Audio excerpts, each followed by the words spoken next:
Привет, мои дорогие друзья! Вы наверняка в курсе, что в России произошел террористический акт, в результате которого погибла дочь Александра Дугина. Для многих людей до вчерашнего дня была неизвестна даже эта фамилия Дугин. Имею в виду, конечно, однозначно для моих соотечественников. Вот они узнали эту фамилию Дугина. Почему? Потому что украинские СМИ это подали как пропагандистка, и при этом дочь идеолога русского мира. Кем являлся Дугин, вы можете... Это видео посвящено не Александру Дугину. Это видео посвящено неким странностям. Смотрите, кем он являлся, потому что я думаю, что все-таки отгремело его имя порядочное количество лет назад. Вы можете сами посмотреть, погуглить и так далее. Некоторые люди, я в том числе, нагуглил интересные фотографии, где в частности было создание там антиоранжевого блока, в котором принимали участие, евразийского антиоранжевого блока, в котором принимали участие небезызвестный Корчинский и еще более небезызвестный сегодня Арестович. Интересные такие совпадения. Вообще, вы знаете, я когда смотрю, что Арестович, как он там служил в разведке, все, но его постоянно выпускали, можно так сказать, за ворота военной части, поэтому он то снимался в рекламах для каких-то теток, то участвовал в таких вот интересных мероприятиях на территории Российской Федерации. В общем, Дугин является националистом, русским националистом, там некоторые называют крайним националистом и так далее. Дочь его была убита, большинство людей высказывают предположение, что, конечно же, целью был он.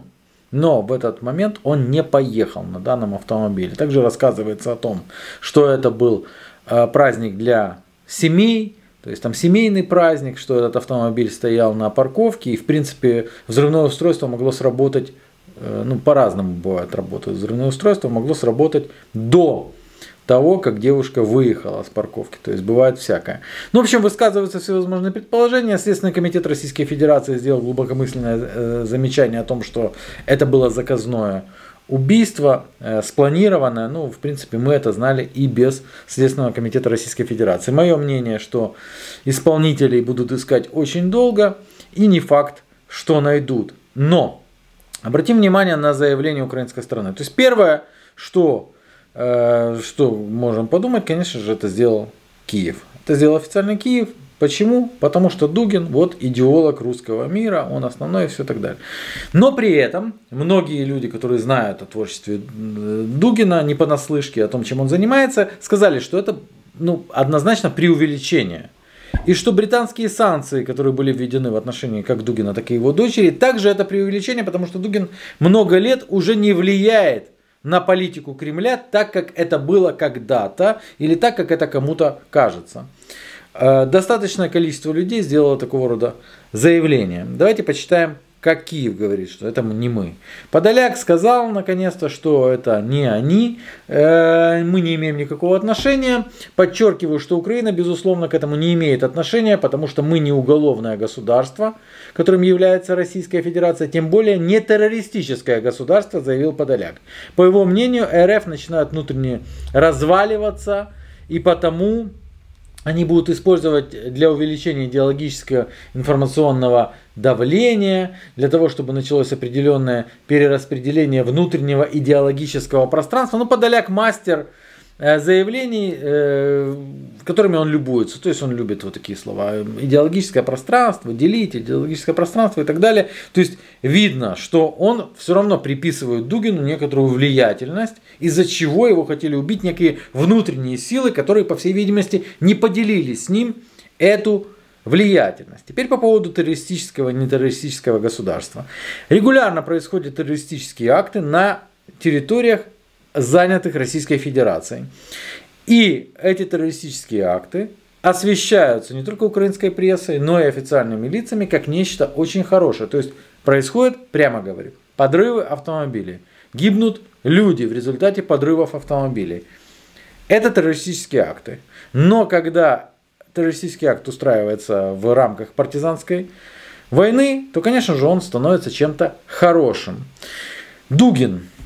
Вспомнили о нем вчера И вот внезапно мы заходим на телеканал 1+1, его программа «Гроши». Программа «Гроши», вот официальная страница. Мы отматываем на 2 дня назад, и вдруг внезапно видим, 2 дня назад, он управляет Путиным. Дугин. Александр Дугин, человек, которого называют мозгом Путина. Кто называет Александра Дугина мозгом Путина? Впечатление, что они получили информацию, но обработали ее так, как обрабатывают, собственно, украинские журналисты. И выдают за день до подрыва автомобиля Дугина, выдают вот эту вот информацию. Также главным идеологом рашизма. Дугин, безусловно, является, в общем, таким настоящим современным русским фашистом. Дугин является фашистом, Дугин является еще там кем-то, но самое главное, Дугин управляет Путиным. И все, что делает Кремль, это мысли Дугина. Мозг Путина, они прямо так и говорят, мозг Путина.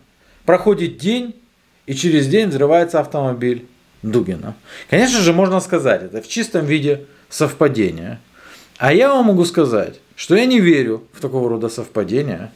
Я абсолютно убежден в том, что Банковая имеет непосредственное отношение к этому. Я абсолютно убежден, что это не последний террористический акт, которые анонсировались, до этого террористические акты анонсировались на территории Российской Федерации. Анонсировал тот же офис президента. Конечно, это было завуалировано. У вас будут происходить некоторые вещи и так далее. И вот некоторые вещи происходят. Но, пытаясь ударить по Дугину, они убивают его дочь. Насколько далеко зайдут в террористических актах представители Банковой, неведомо. Как они будут подгадывать эти террористические акты? Может быть, под какой-то праздник, под 24 августа и так далее, тоже неведомо. Но известно одно, что вот эта передача как-то вышла уж слишком вовремя. Мозгом Путина Дугина прозвали после того, как бункерному тирану надоело бесцельно набивать карманы. И он озаботился идеологией современного. Главный идеолог Путина. Здесь выступают очень важные люди, там Илья Пономарев, который все знает про политику. Это все посвящено Дугину. Вся передача, а передача всего 4 минуты, внезапно выходит, посвященная Дугину, о котором никто не вспоминал особо до этого подрыва автомобиля. Можно это считать, конечно же, совпадением. У меня, в принципе, все.